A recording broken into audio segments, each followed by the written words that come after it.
Om Sahana Bhavatu Sahano Bhunaktu Sahaviryam Karavavahai Tejasvinavadhitamastu Ma Vidvishavahai. Om Shanti Shanti Shanti. Hari Om. May Brahman protect us, may he nourish us, may we work together with great energy, may our study be vigorous and fruitful, may love and harmony dwell amongst us. Om, peace, peace, peace.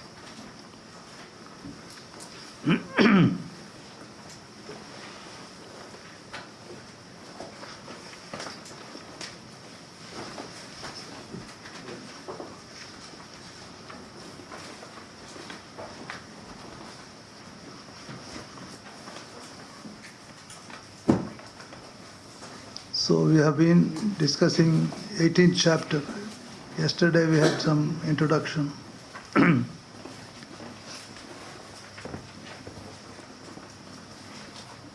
In this chapter especially, Lord Krishna is talking about, the beginning is this, the liberation through renunciation, giving up.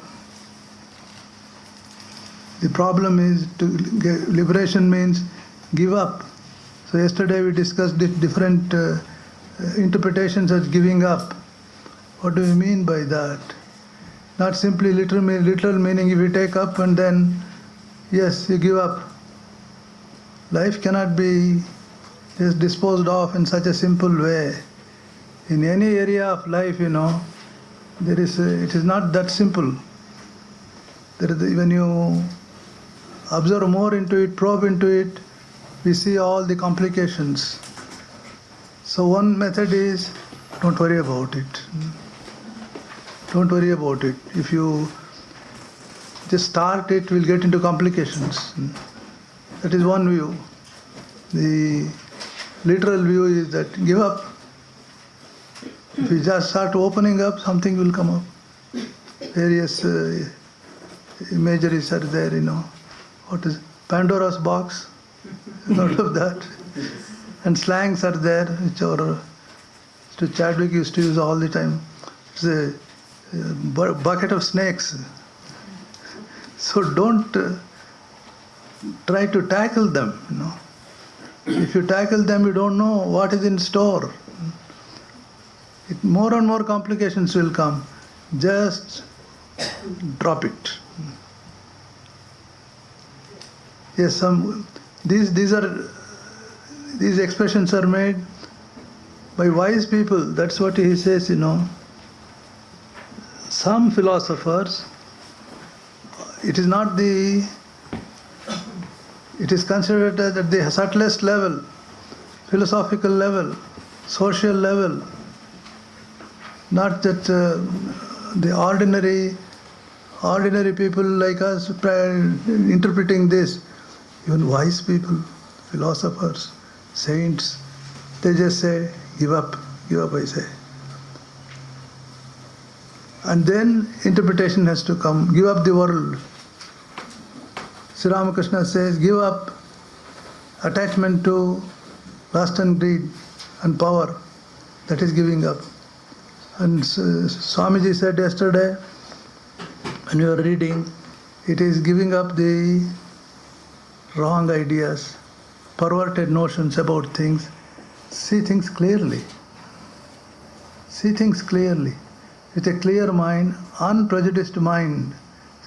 Unprejudiced mind, you see that, then you will understand that. Giving up is all right. But what do we mean by that? Vedanta emphasizes,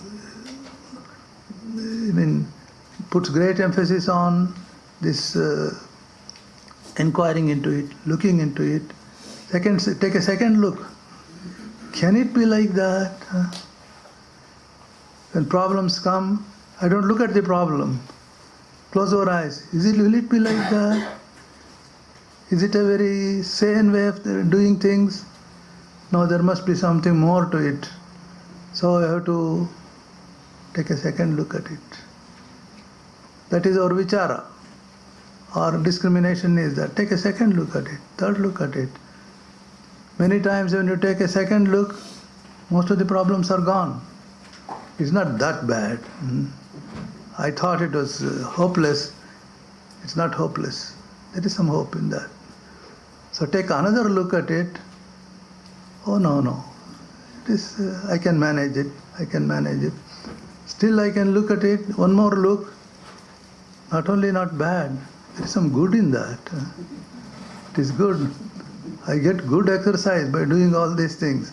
It is for my education. One more look.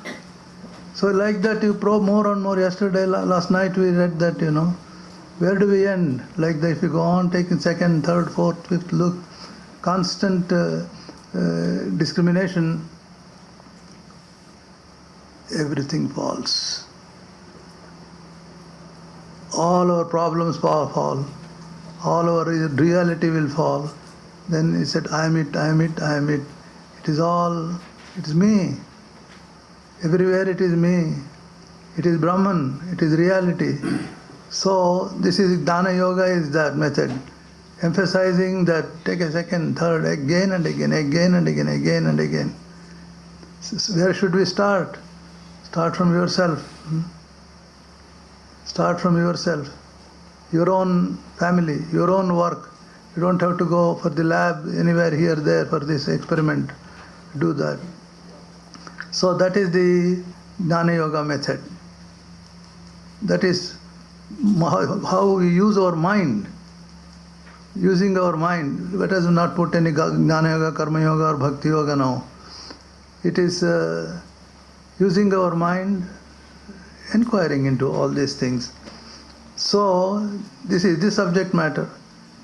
The conflict is this. If we do the job, if you take up all the activities, enter into the current of life, there is problem. If you don't enter into the problem, all the current, probably more problems. It cannot happen because we are drawn into the current. The constitution of world life is like that. You are drawn into it. Even I want to be a very neutral person. It won't happen. See the individual level and then the national level, international level. I'll be a neutral country. Somehow you are pulled. Directly or indirectly we are pulled. In India, last World War, we were not actually participating, but everywhere, every area, it had influence. So that is the world. So what is the solution for this? There is a solution. That is what the Gita and the spiritual masters want to give us. You can participate, at the same time you are not there. You are in the boat is in the water is not in the boat. So that in between, the world of Maya is it in between. Yesterday at length we discussed how it is grey, it is neither black nor white. So how to handle that, balancing like that. It's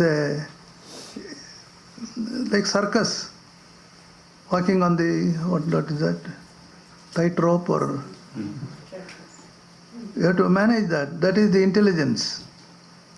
Balancing this way, that way. Anyway, you are untouched. You are active, at the same time you are untouched by this. So now the subject is how to be by renunciation. What is renunciation? How it is necessary? So Sri Krishna ends up here.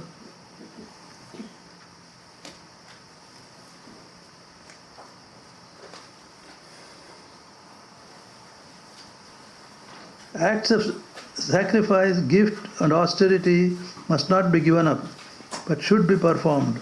For verily, these are purifying the wise. And what is his conclusive judgment?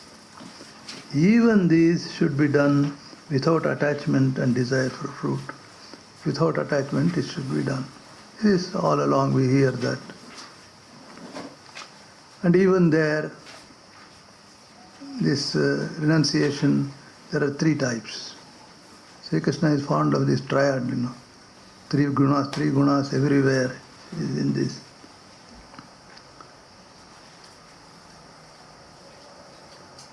Say give up.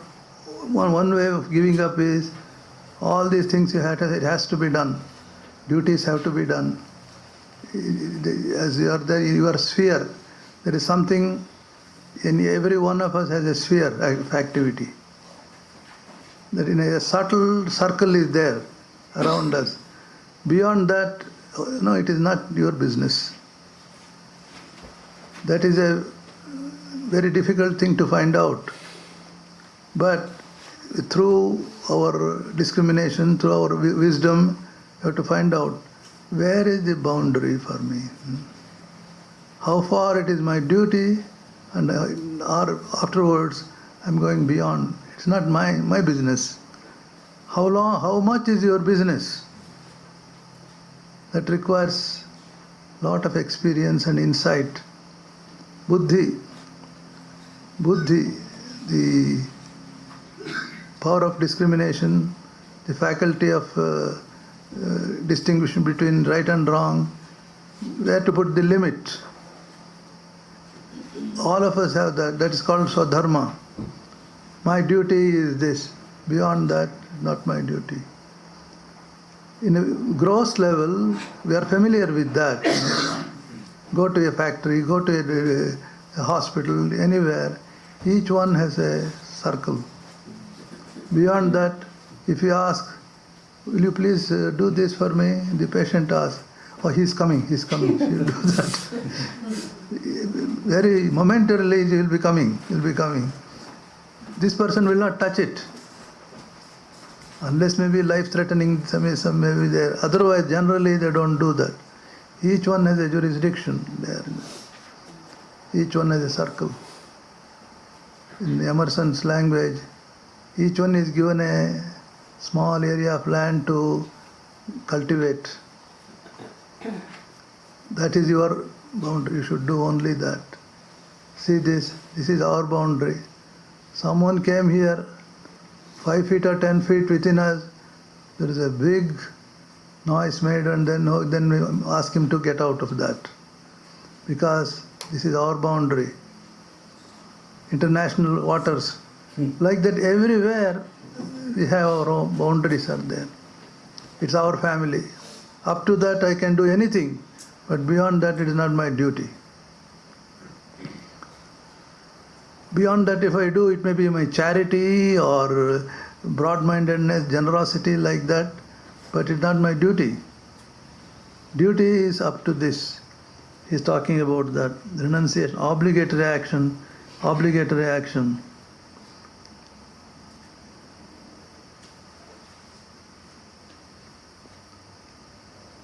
And if you give up that, in its abandonment from delusion, because of some reason you are sleepy over it. My duty is there, you don't care, neglect. You are deluded over that, Mohat tasya parityagaha.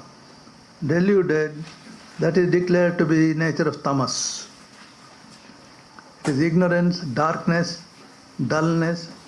You are just sleeping over it.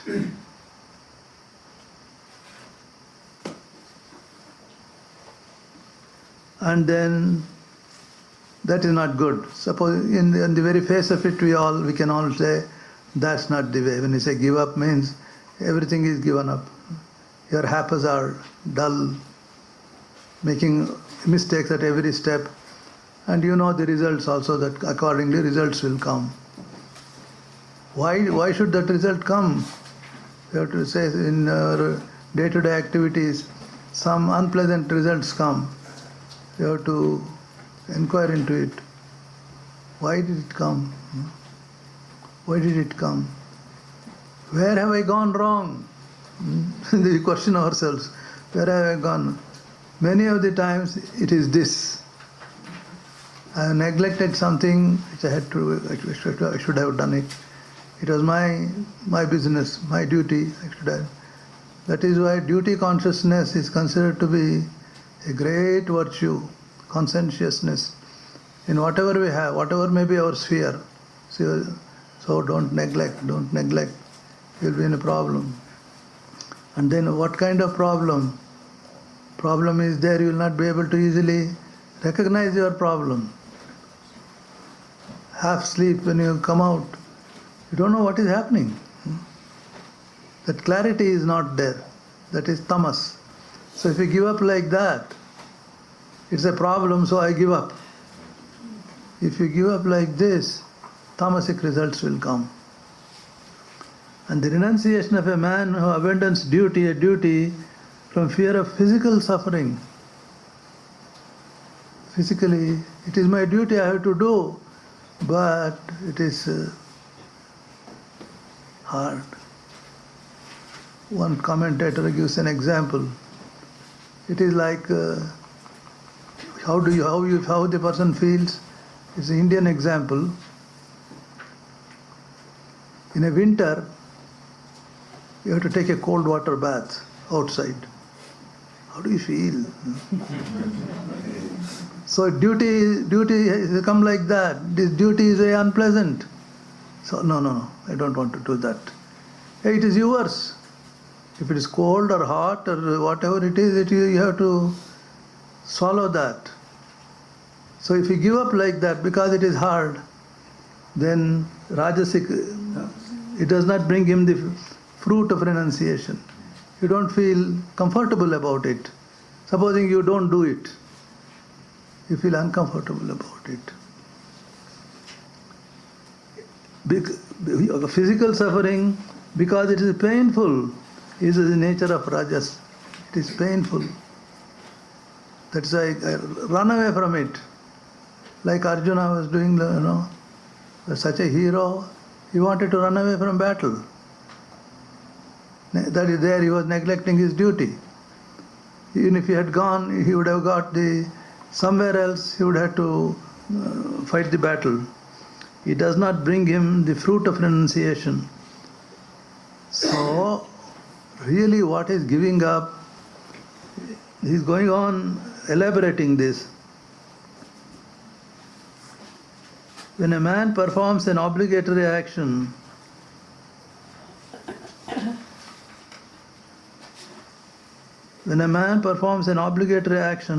only because it ought to be done, no other interest, it has to be done. This is my lot. I have to do it. Don't murmur, don't question, don't complain. It is mine. Just do it. When a man performs obligatory action only because it is ought to be done, no other interest in this, It is mine, I'll do it. I'll do well. That's it. Don't bring in any other factor. Renounces all attachment and the fruit. His renunciation, Arjuna, is characterized by sattva. And further, the characteristics of a devotee whose renunciation is of the nature of sattva. See, this is our, all steps are given, how they are all imperfect. Not they are all wrong or sinful, it is not that. It is imperfectly done. If you want the full benefit of that full benefit, when you get relief from all this confusion, you should get relief, freedom. So, characteristics of a devotee whose renunciation is of the nature of sattva, come to that level.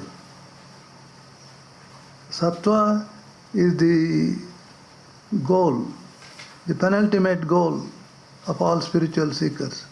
At all levels, one has to rise to that level of sattva, where things have to be done like that. Otherwise, it is not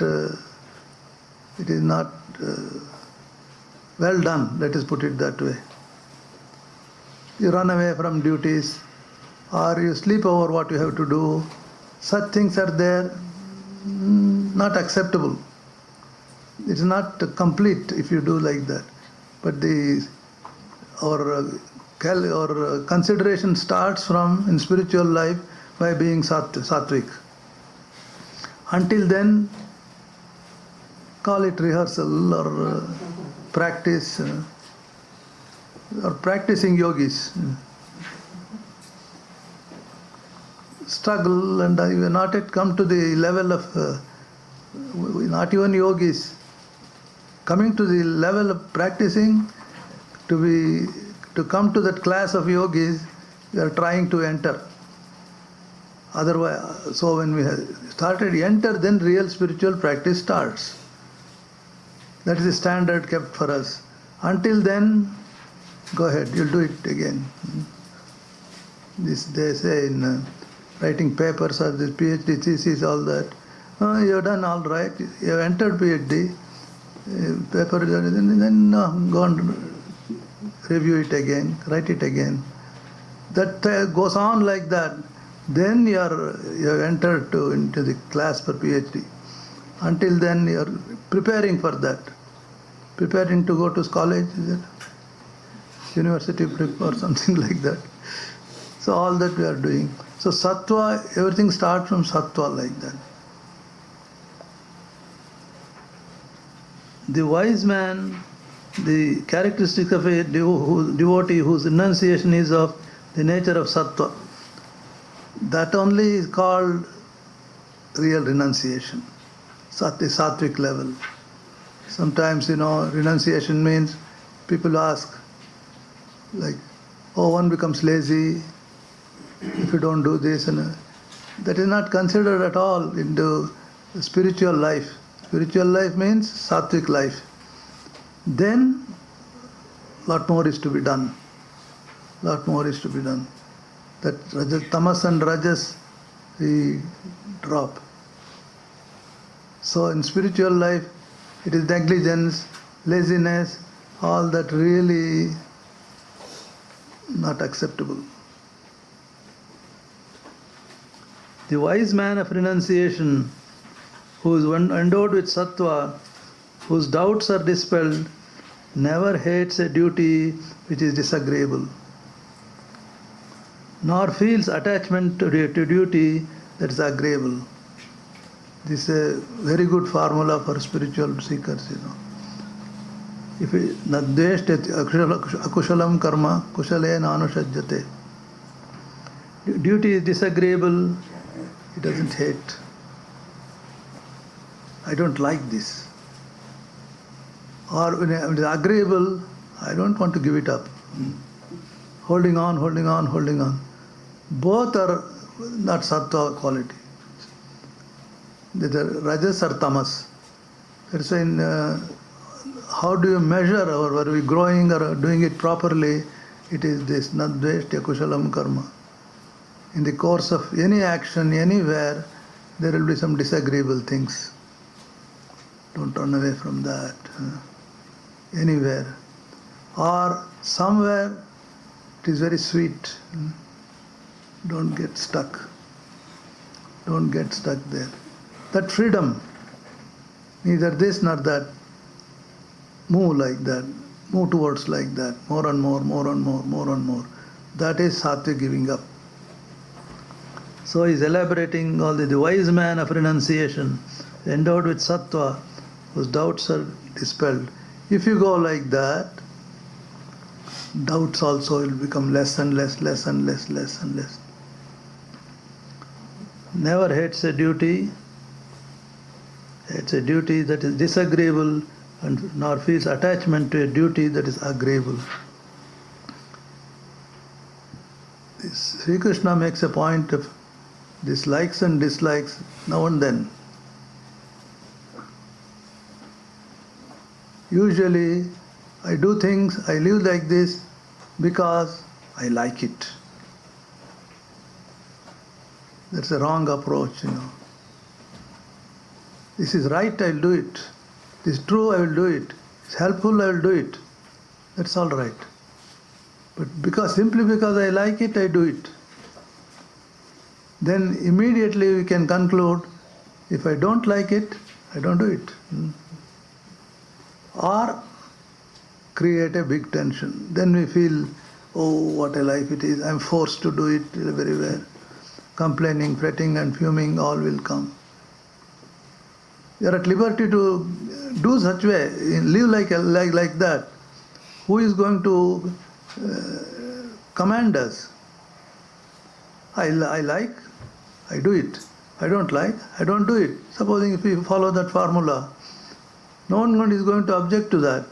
But inside, our own mind will object to it. It resists those things. Tension develops. I like it, but I don't get a chance to do it.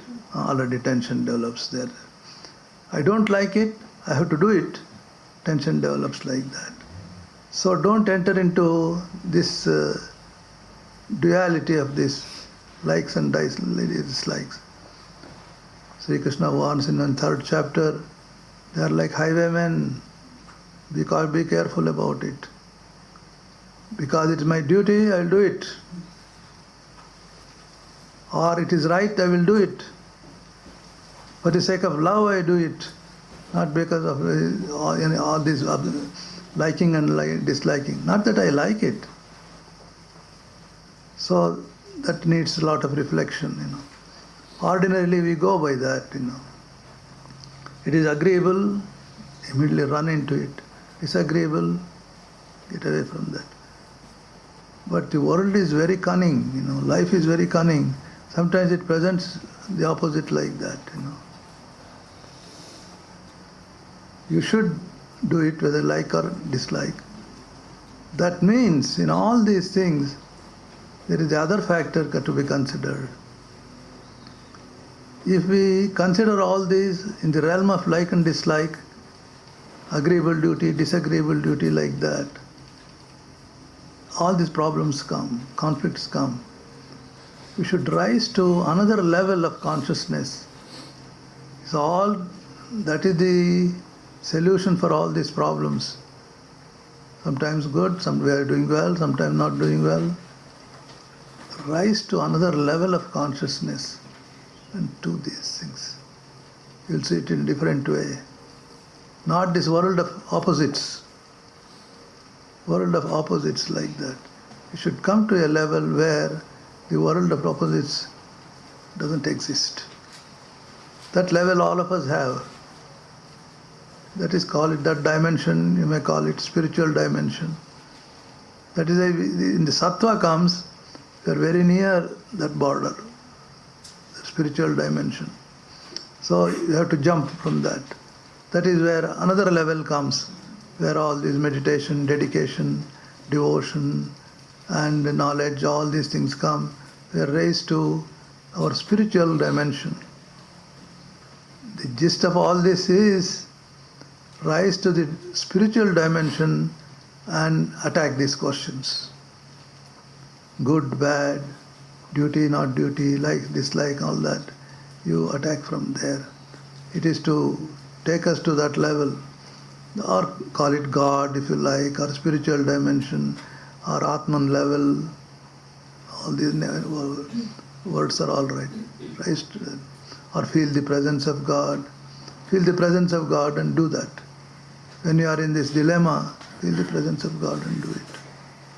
It is to come to that. So this one formula is given. Never hates a duty that is disagreeable and feels attachment to a duty that is agreeable. These are all working formulas that immediately get lost in God consciousness. It is far away from me. I can't make it. Even yesterday someone was telling me, I am it. It's far above my head. I can't make it. I don't understand it. But this we can understand. Hey, this is right. It makes sense. It is my duty. I have to do. It is good for me. I get good education from this. Whether disagreeable or agreeable, I'll do it. It's my duty. I want to rise to that level. Through my effort, using my willpower, I want to rise to that. Yes, I feel uncomfortable, true, but still I don't. A nurse is there, 8 o'clock I should report myself. At 7:30 I don't feel like going. Then comes the sense of duty. No, I shouldn't do that. So many patients will be hurt if I do this. No, I must go. So many students are waiting for me, 50 students, I must go. Or if I can't go, I should send information like that. So that is our effort. All these different, in the process, these efforts come. So with that effort, we rise above it. Tomorrow when such things happen, I don't feel like, more easily I can get over that tamasic feeling. Like that every day, like weightlifting, Today I lift 10, tomorrow I can do 15, afterward 20, 25. Like that is the beauty of practice. What the saint or a man of realization or a woman of realization has done it already, I can get it through my practice. Little by little, little by little, little by little. But here and there I may take a leap. So a time comes, we don't see disagreeable or agreeable at all. Just do it well and go. We see people all around, every area we see people. They do well, and then they just go. Free. The agreeable, disagreeable, the taint has not touched them, So do that. So one test for how am I doing? How am I driving? Like that. How am I doing in my work? How much of resistance is there to that? Either this way or that way, agreeable or disagreeable. Anyway, some fight is going on inside. How easily I am fighting, how smoothly I am going. That is sattva. Sattva is as though we lubricate the system. Whole psychological system is lubricated by that. So things will become smooth. All of us have experience and then are experiencing how there's reluctance. No, I don't feel like going. Or why did I take up this job? Such feelings. But such things become smoother and smoother. Even passing thoughts may come, passing feelings may come, but they just melt. They melt away. Not that there are people who these things don't come at all. They are top. But most of us, initially things come. The old habits are there. They come, but they soon disappear. Or arousing some good sense in us, arousing all the spiritual consciousness in us, some way they melt away. So that is our sattva.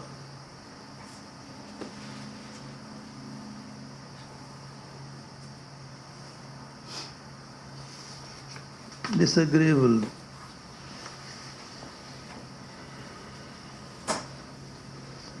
And then Sri Krishna sympathizes with us, It is indeed impossible for an embodied being to renounce action entirely. Don't think 100% you will get. Some will be there, don't worry. Carry on with that. Sometimes like moralists, if they do a little bit something, whole day they're upset. Whole day they're upset, moralists. There I say, I spoke a little loudly, and whole day afterwards, I was very harsh, I was very rude. Such things we do, very sensitive. For such people, especially, Sri Krishna is warning. It is indeed impossible for an embodied being to renounce action entirely. Even in the so-called advanced ones, we are not seeing things outwardly, it is inward, psychological life. These things come. But we are able to rise above them. These things come. Hey, who is going to attend to the retreat?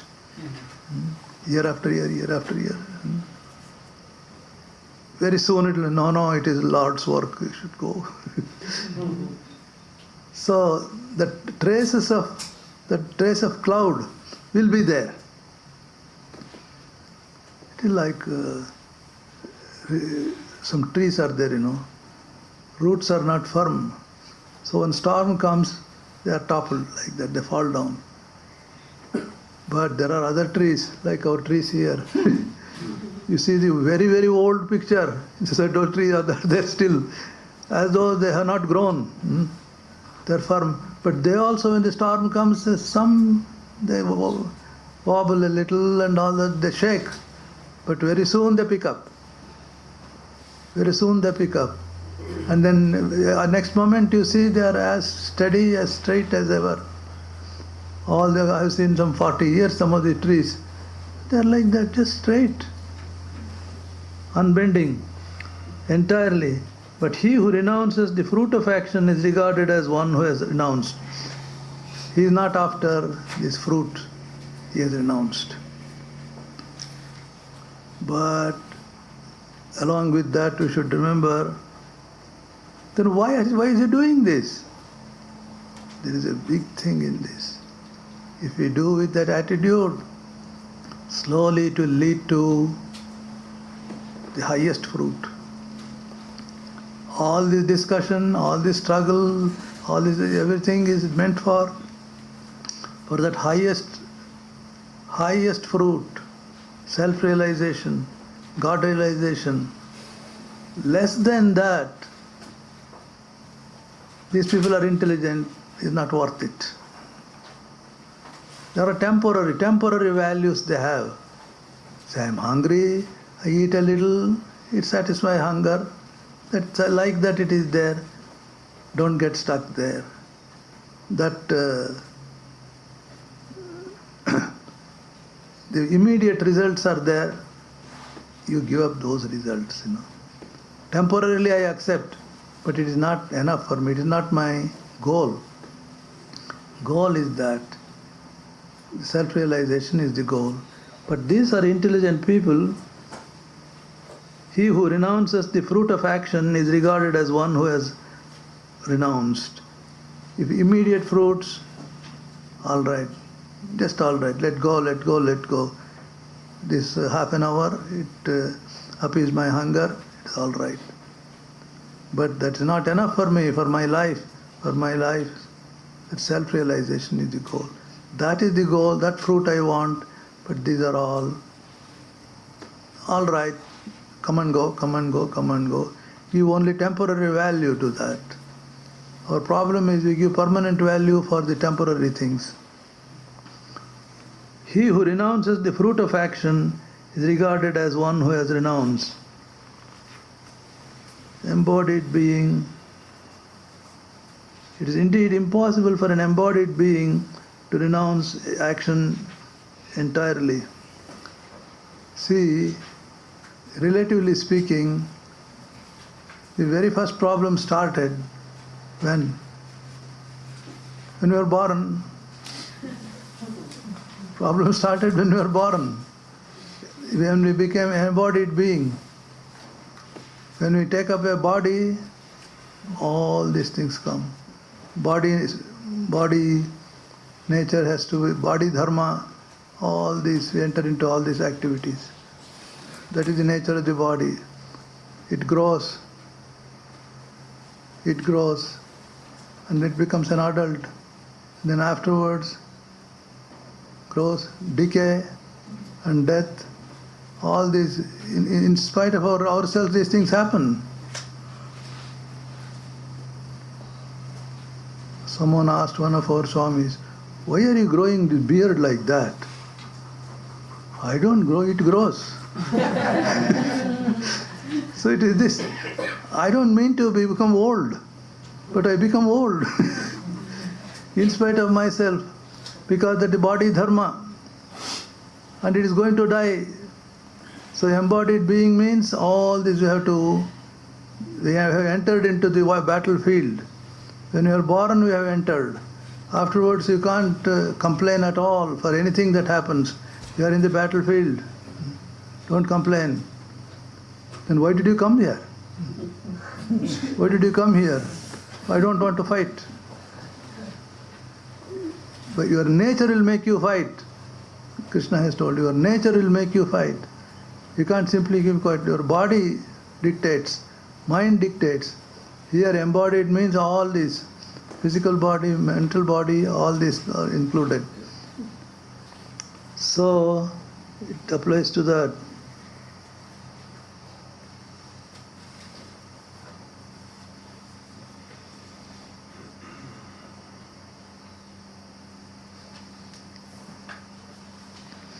Threefold fruit of action.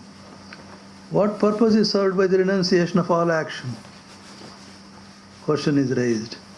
The threefold fruit of action, desirable, undesirable, and mixed, accrues after death to those who have not renounced. It won't go away. This body has gone. Don't think the battle is over. Just I die. Battle is not over. It goes afterwards also, accrues after death to those who have not renounced. If you don't care to renounce here, they will hang on to you after death. But none whatsoever to the sannyasins. Sannyasin, those who have given up attachment to all these things, there is no samskara made, so you won't.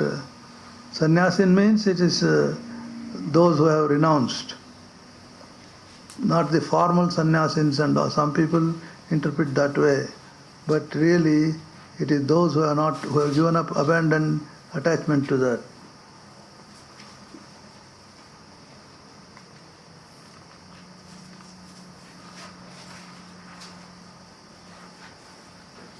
And he takes up another subject afterwards.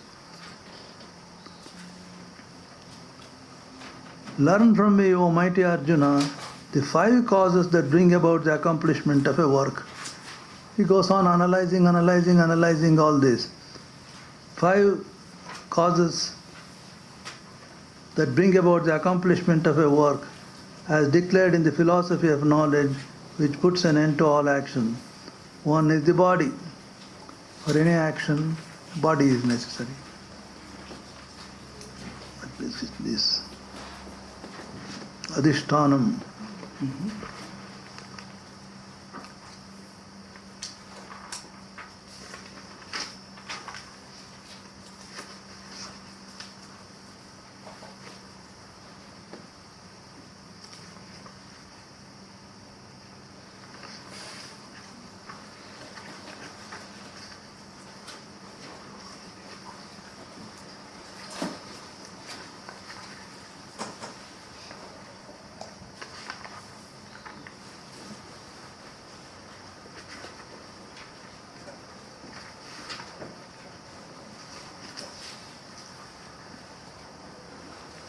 पंचैतानि महाभावो कारणानि निबोध में सांख्ये कृतान्ते प्रोक्तानि सिद्धये सर्व.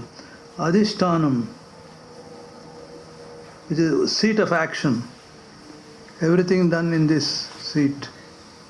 This is the platform for all our life, this physical body. The body, seat of action. The next is the ego is there. I am the doer. And various instruments of actions like the senses and the mind, the varied and the distinct types of movements involved. These are the 4. the body, the doer, the different senses, the many and various functions of the various vital breaths, and there is the fifth factor that is the most important. The fifth factor, that is Daiva. Some unknown factor is there. How do you explain an action? Supposing I have undertaken a project, then how do you explain the success or failure there in that? How do you explain it? All these are responsible. I was physically probably that day, I was having a headache. That is the cause. That is the cause. Like that, four are the mind. The four causes may be explained, but there is one fifth cause. Unknown factor. I have planned everything and I have done well. With all that, I have failed. Or with all that, I am successful. There is a fifth factor. It's called unknown factor. Some interpret as my own past karma. According to present calculations, I should have been successful. But doing all this, something did not click. What is that something? That something is, some people say fate, karma, past karma. What should I do? The fifth factor, though all the four other factors are good, the fifth factor, because my past karma, anyway, it's an unknown factor, Daivam, or the other meaning also is given. There are presiding deities over different actions for us. A deity, Daiva, or divine will, let us say. All these things are all right, but Sakali Tumari Ichha. So everything is your Ichha.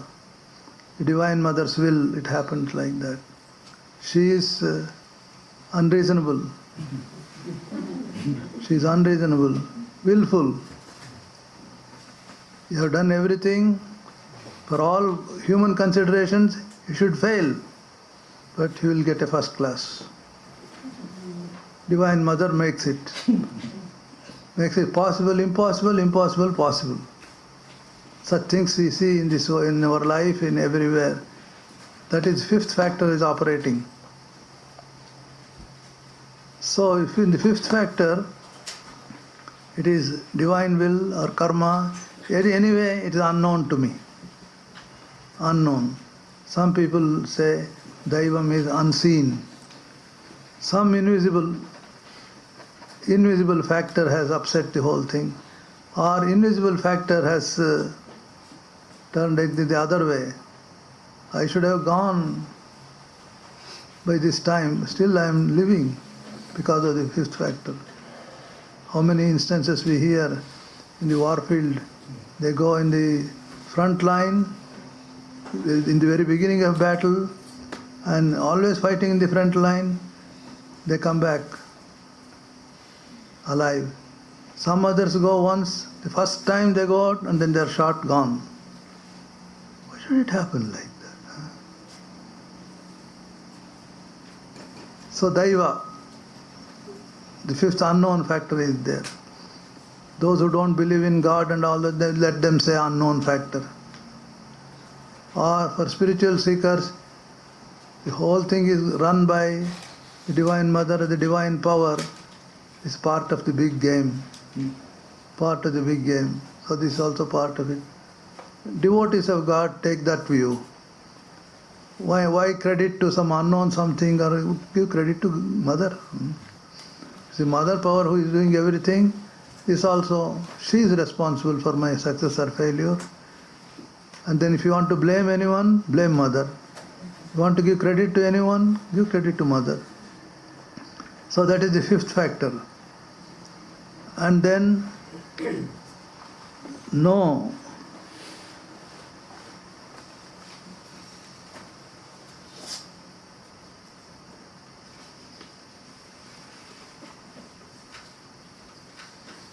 Whatever action a man performs with his body, speech and mind, whether right or wrong, these five are its causes. For right or wrong, who made this wrong thing? Our logic tells mother, not me. Mother, the fifth factor, devotee is always attributed to the fifth factor. That he doesn't consider even not the first four factors. That is common sense tells us I should have a healthy body, I should have a healthy mind, I should know how to do it. That Gita doesn't have to come to explain that thing. It is for the fifth factor only Gita comes. That power. So it's God's power. Mukam karoti vachalam. A dumb person is there. Just the other day he was dumb. Now he's giving a big talk everywhere. He's a big orator. The big orator. In life, this in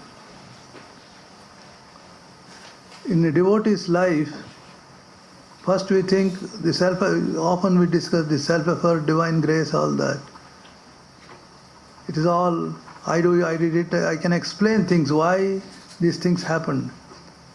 What is the contribution of the unseen factor?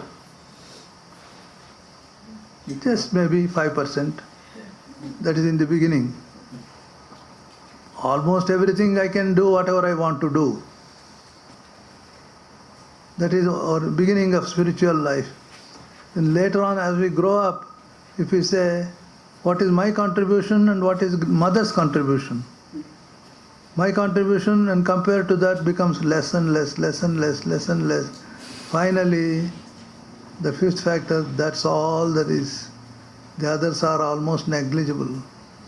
I say I work very hard, but when compared to the unknown, how many ways I could have gone wrong, I didn't. Because mother was working behind, that fifth factor. So all this is right or wrong, whether right or wrong, these five are its causes.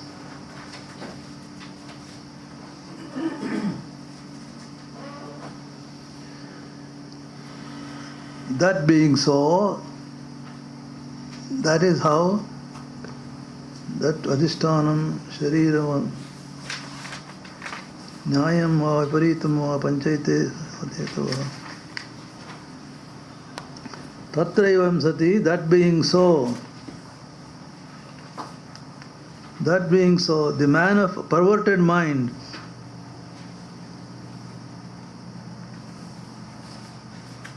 who on account of impure understanding looks on the self, the absolute as the agent, he is not at all. The self is untouched by all this. The self, the absolute or the self is untouched by all this call it phenomenal world or relative world, all this.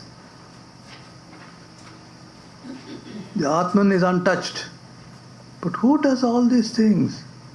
That is where the Ishvara, the divine power comes into operation. Who is that fifth factor? Don't bring in the Atman in all these affairs. He is untouched by all this. That is what you are. Untouched by. This is done by the Ishvara, the Lord. This is our Vedanta philosophy. It is this. One level is absolute or the Atman or Brahman level. That is untouched by all these. Question doesn't arise. This freedom, bondage, good, bad, all the dualities, pairs of opposites, these things don't touch it. But there is another level we can talk about. Is from that level, when we enter into the relative level, there are three factors there. Jiva, Jagat, Ishvara. One is Jiva, the individual, the whole universe. And then the power that controls the individual and the universe, that is Ishvara. Ishvara or the Lord or the Divine Mother, that is there. It's all run by that. The whole thing is a machine, Jiva and Jagat. And then the Ishvara or the Spirit is running that machine. It is that idea. Absolute Paschat Akrita Buddhitvat Na Paschati Durmatihi Kartaram Atmanam Kevalantuya. The self alone, unlimited, unrelated Atman, the agent involved in work, he verily sees not, being perverted in outlook.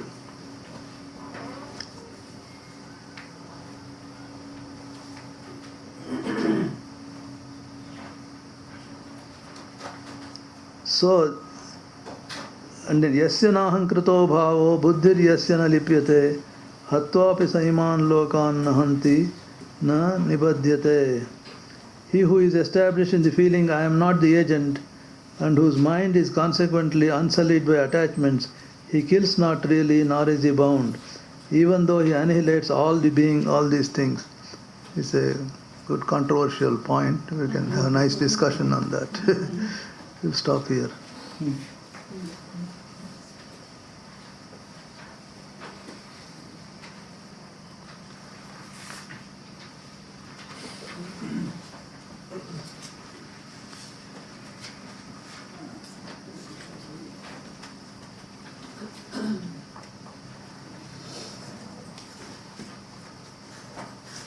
Swami, I have two questions. I don't know which one you want to tackle first. But one has to do with this idea of the boundaries, the spheres of our duties, and how we choose them, or how they're chosen for us. And the other one is just this question of this X factor of destiny, how much our own action has an effect on that X factor, the combined fruits of our action, our own karma, over time. All right, first question again, please repeat. You started by saying that we have spheres of duties, and then we discussed how we approach those duties.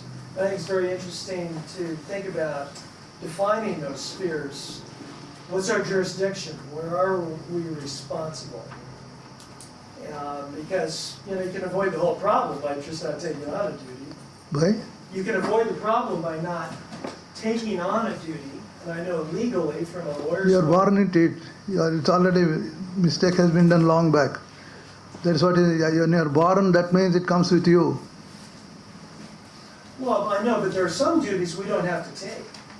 That is what is telling. That's not. That doesn't come under your sphere.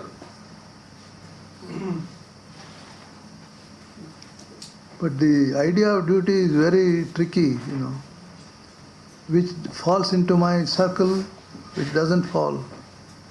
That separation inside, that is why we make mistakes sometimes, or oftentimes. What you should have done, you don't do. Or it's not your duty, you go and encroach upon the duty of someone else. So that comes as wisdom grows, moral sense becomes sharp, sense of duty becomes sharp. Then we make less mistakes. Until then, you have to struggle in this making mistake, correcting all that. That is struggle of life, especially inner struggle. That is why good people, moral people, spiritual people have more struggle than the others. But other struggle, it creates more problems.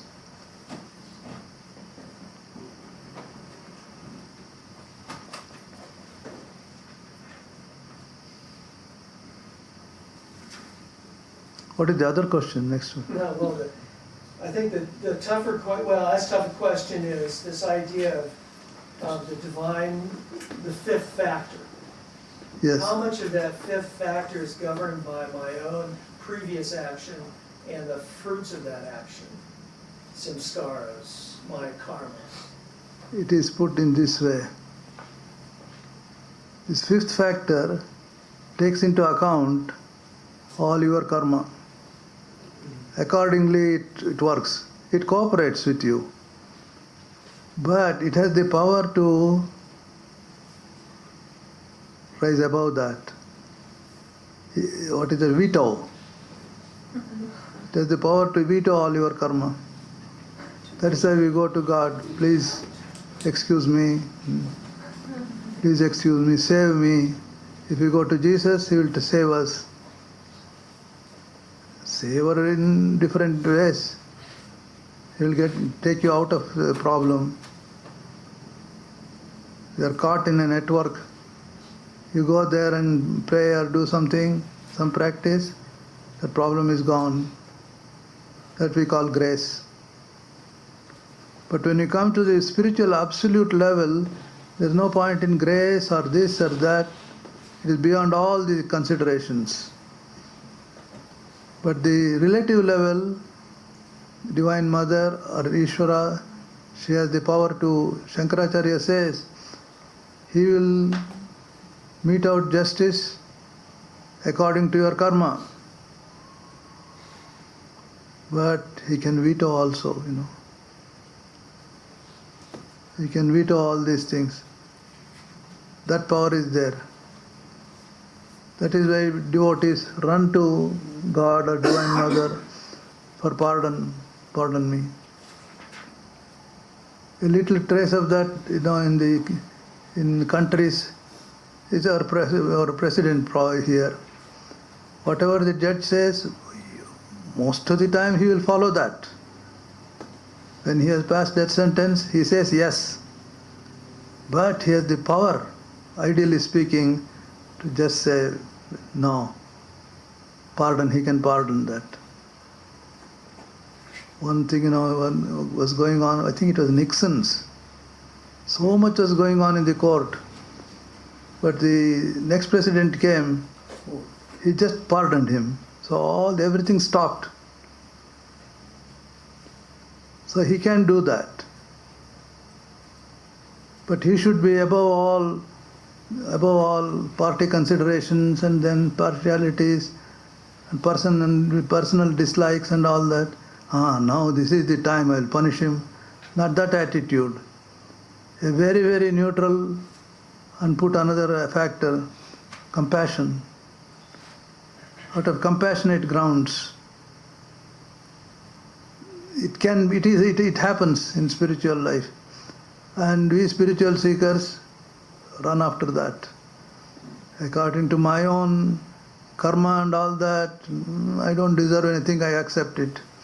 But there is a fifth factor is there. Grace level. If I go appeal to that, there may be a chance. So all your punishment, reward, that question is not there. It's just released. So that relative world, that is seen that, one feels free afterwards. And then when a psychological level, you go, if there is a lot of pressure, it's confession, you heard of confession. You go and confess. You threw out everything, especially with some authority. Please excuse me. Your mind becomes clear. That at the lower level. The same is true of the karma level too. Through grace, things can be wiped out. So Swami, I think that you said that at the beginning, this factor has about 5%. Because we are not aware of that. Because we're not aware of it. So it actually is a more present It's always factor. there, always there. Breeze of divine grace is always blowing. But I am so important, I don't accept that in the beginning. My factor becomes all in all.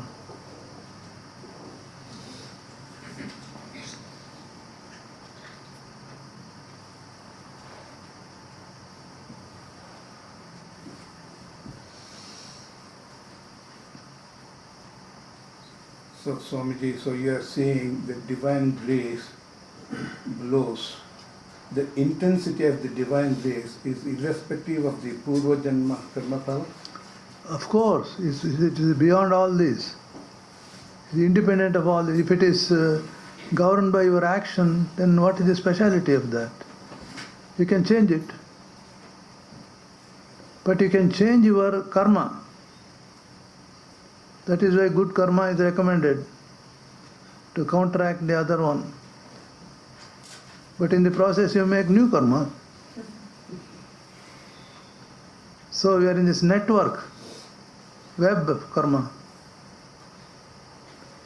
So that is why our own effort is not enough. That fifth factor has to come to help us. Our own effort takes a long way, that is true. But when we come to the deeper levels, that is the source of all power. Fifth factor is the source of all power, Shakti. Guru Shakti, it comes in the form of the Guru, it comes in the form of the scripture.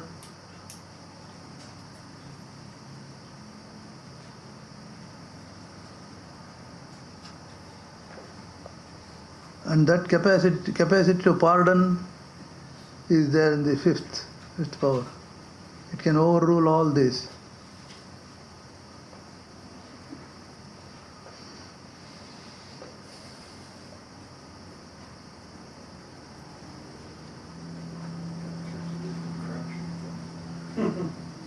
Mhm.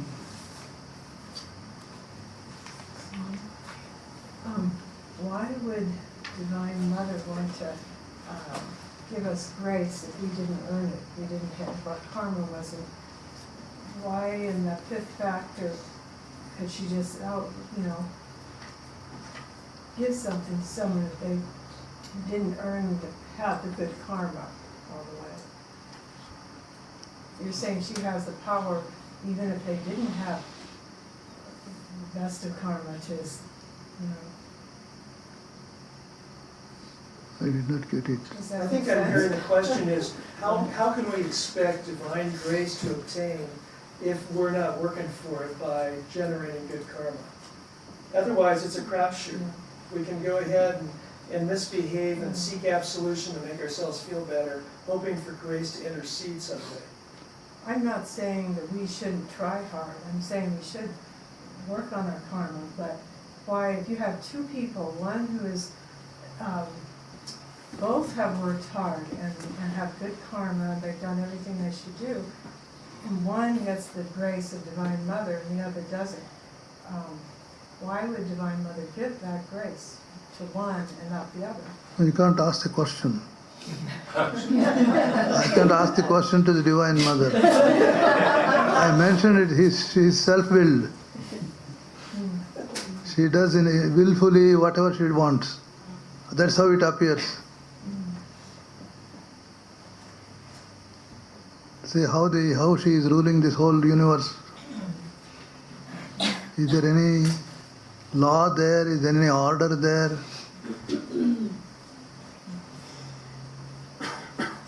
That means it is beyond explanation, put it that way. Beyond explanation, mystery. So in philosophy they use the word Maya for that. Where in devotional language it is Maya means Divine Mother.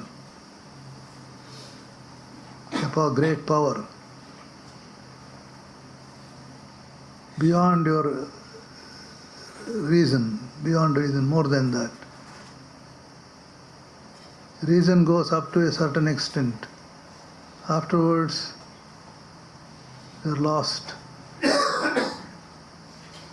Yesterday we were reading, even you take a grain of sand, you can go on inquiring, reasoning, question and answers, all that will be there. But a time comes, you're lost. Relative world, yes, reasoning is there. This brings to that. There is a cause and effect is there. You can reason. But when it becomes subtler and subtler, that is lost,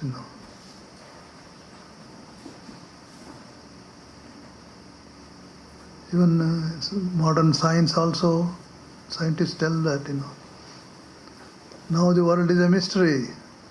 That is true. After more research, do you think it will become less mysterious? No, more mysterious. If you inquire more, it will be more mysterious. See the astronomy, for a common example. If you knew very little about it, even then it is so big. Now more instruments are there, you can find more about it, become vaster and vaster, vaster and vaster, more mysterious, more mysterious. So even at this level, physical level, it is like that. So if we proceed with this inquiry, you're lost. The whole material world is lost. Then the spiritual world begins. That is what in yoga it's called Nirvikalpa Samadhi, where everything is gone. In Vedanta it is Upanishad, it says names and forms. Names and forms slowly disappear. But truth never disappears. Truth is eternal. Truth alone remains. Names and forms go. Lost means where do you get lost? These are all temporary truths. And then Satyasya Satya, truth of truth will be there. The content is eternal. That is the Atman or Brahman. The names and forms disappear. Constantly changing, then afterwards slowly it's gone, names and forms. And what we call our life and world is full of the play of names and forms. All the charm is gone if the names and forms are not there. Say, think of a very, very nice pizza. Names and forms, and each one has a part to play. It's ingredients. That's very nice. Afterwards, you go and make a big dough out of it, grind it, and then give it. This will take it. Who wants that? Who wants that? So it is the variety that gives the worldliness of the world, beauty of the world.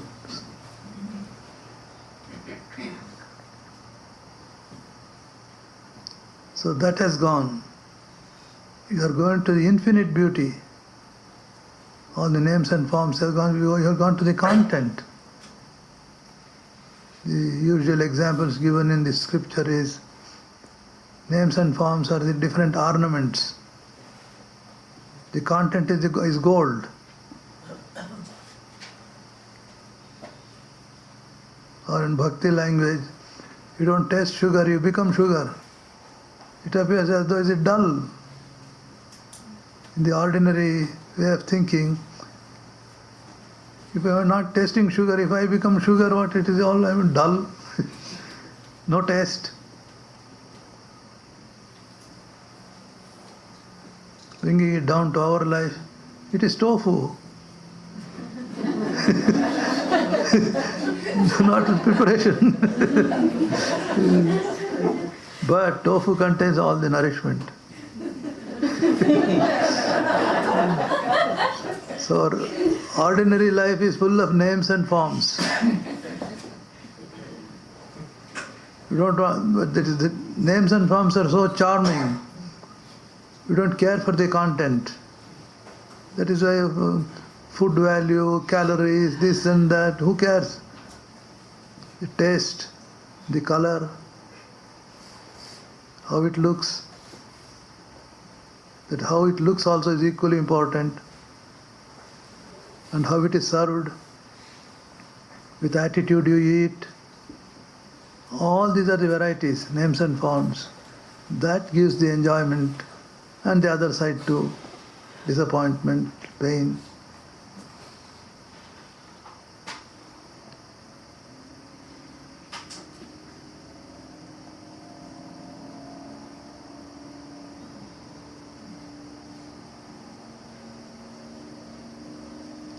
And then our mystics want to connect these two, names and forms, and then the gold within or the content is there. Put both together. This beauty also I want, the truth also I want. Very intelligent. It's not either or. I want this, I want that. Sri Ramakrishna gives the example of the wax garden. I want different fruits. Think of a garden made of wax. One side is the orange, one side is the banana, another side is the grape. All made of wax. I want to have the enjoyment of a banana. I want to have the enjoyment of an apple. At the same time, I should get the truth also.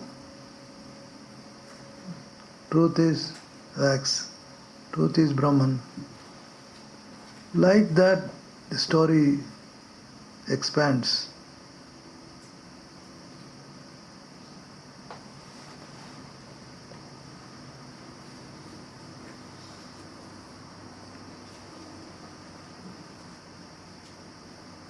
So many, it's all infinite, so many ways of looking at it, so many explanations.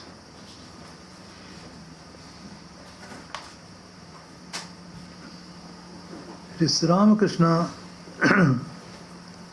who draws our attention to this point.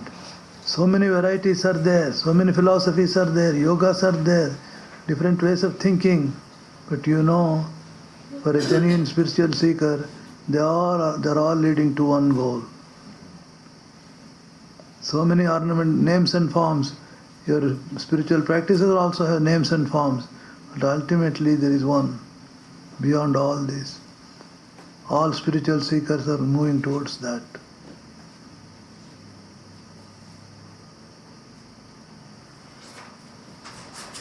That is how harmony comes.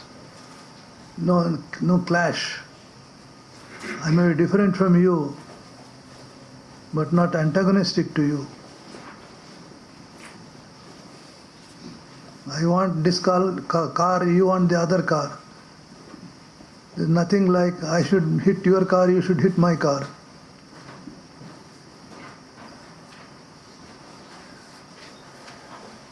Unity in diversity.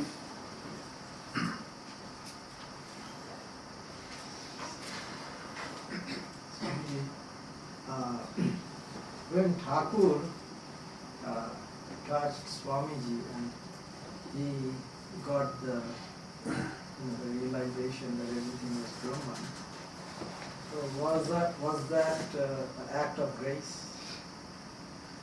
Yes.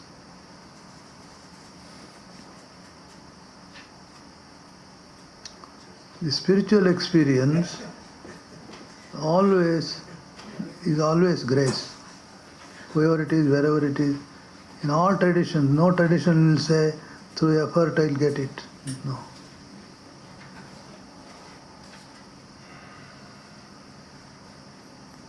All these cause and effect, I do this, I get that, profit and loss, this is only in the realm of relativity or Maya. Whereas realization is beyond Maya. That is, this cannot come together. It is through grace alone or spiritual realization can come. Through sunlight alone I can see the sun. Through my practice I can't create the sunlight. That is why it is self-evident. It doesn't depend on anything.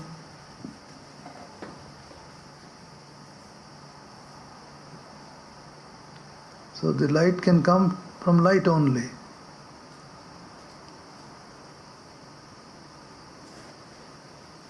You may put forth all efforts, it's all right. It is for something else, not to create that light. In the process it is said, why do you do spiritual practices? You feel some ignorance, some cloud has come.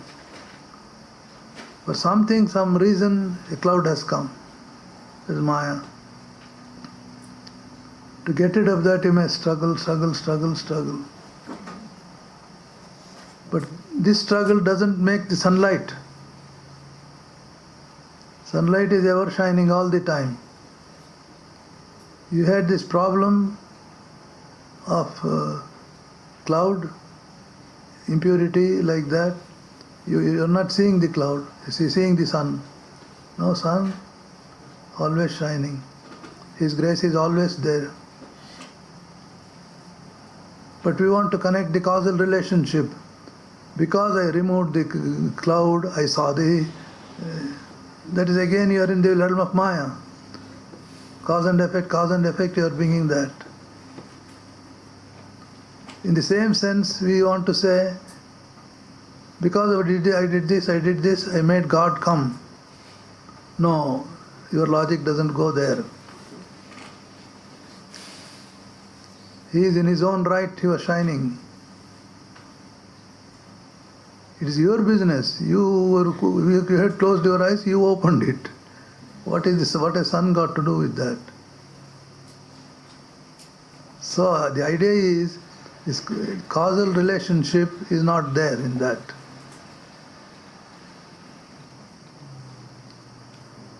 Out of his own grace. When you say karma, there is a causal relationship. Oh, he did the good thing, that is why I show favor. He did the bad thing, I want him to get out. That is karma. Cause and effect. That is in our hands, that is true. But that is not enough in spiritual life. So cause and effect, I have opened my eyes. No. I unfurled the sails, that's all right.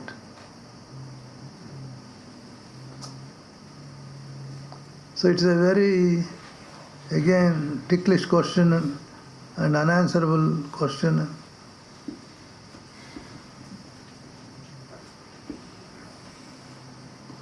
Beyond, is unconditional. Swamiji makes a comment in one. Unconditional mercy is Brahman.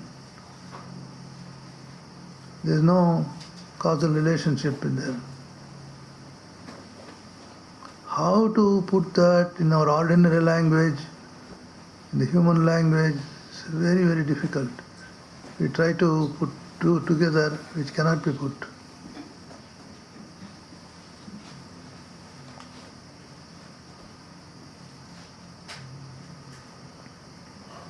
It is will of God, we say. Even here in law and all, the act of God. What you cannot explain is the act of God. A common expression here in this country. Act of God.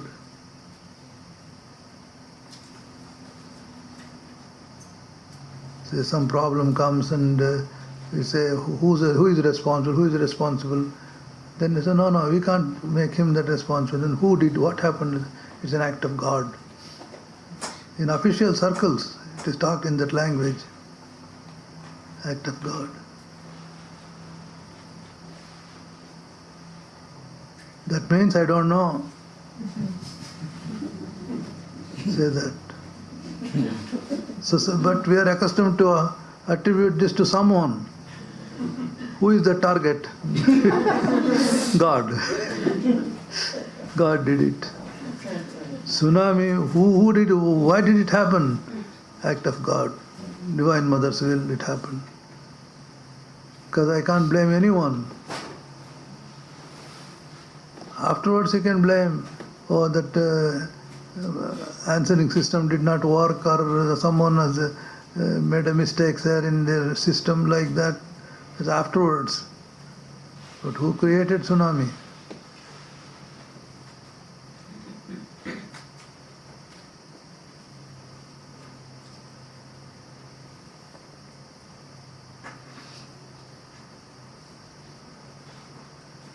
So Swami then is the closest thing to being able to cultivate grace is spiritual practice? I mean, is that you say, what I'm hearing you saying is that it's not really possible to cultivate grace. Grace is just something that happens, but can we plant seeds, or can we lay a foundation that'll increase the likelihood that maybe grace may come into our lives? Yes, we expose ourselves to grace by all this. We prepare ourselves to grace. In practical life, it is like that. We prepare ourselves for grace. That preparation is our spiritual life. It is always there, blowing. Grace is blowing. We prepare and we open our eyes to that.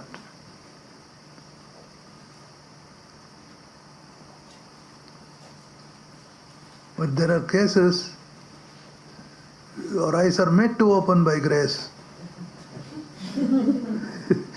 So we naively expect, why should it not happen in our life also? When we are sleeping, why should I not get that grace? Yes, that hankering, hunger for that itself is a spiritual practice. Hunger for grace. How I wish I also had that grace. Yes, that means you are preparing yourself for that.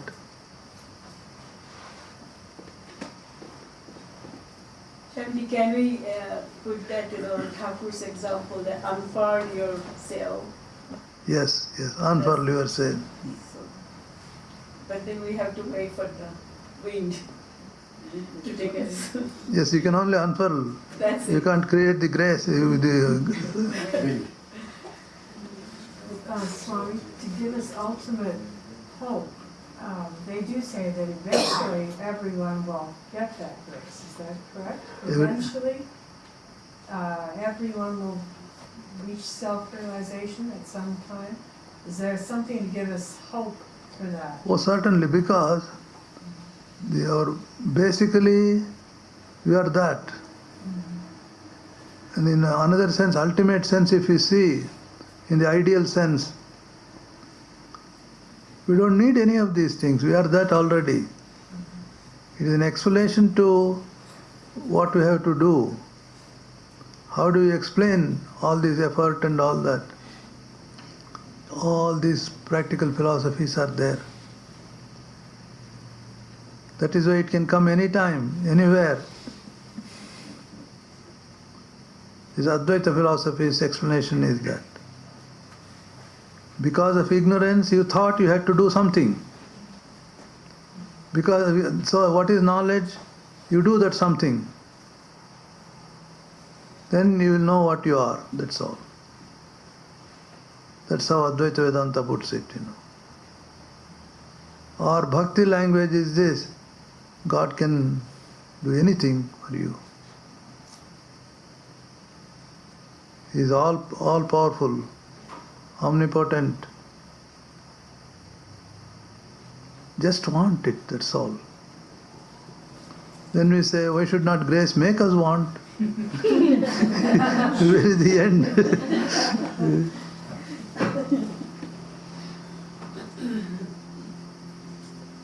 So Ramakrishna says, yearning is enough. If you really want God, yes, He is there.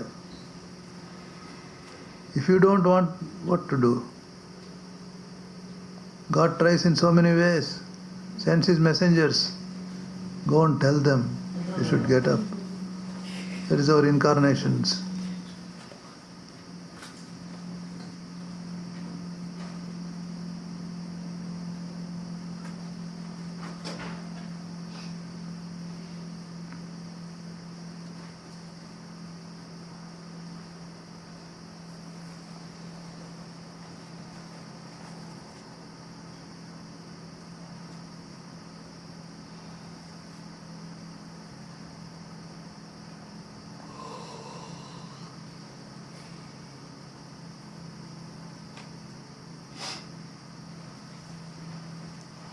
All right. Let us go and have some refreshment. And if there is any mood, we'll wander around here a little before coming here.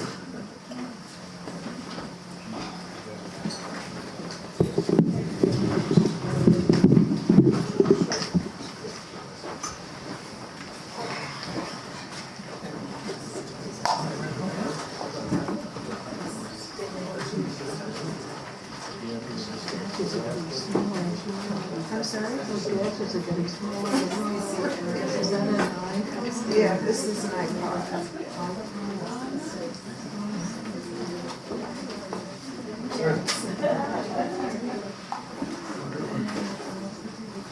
Not working.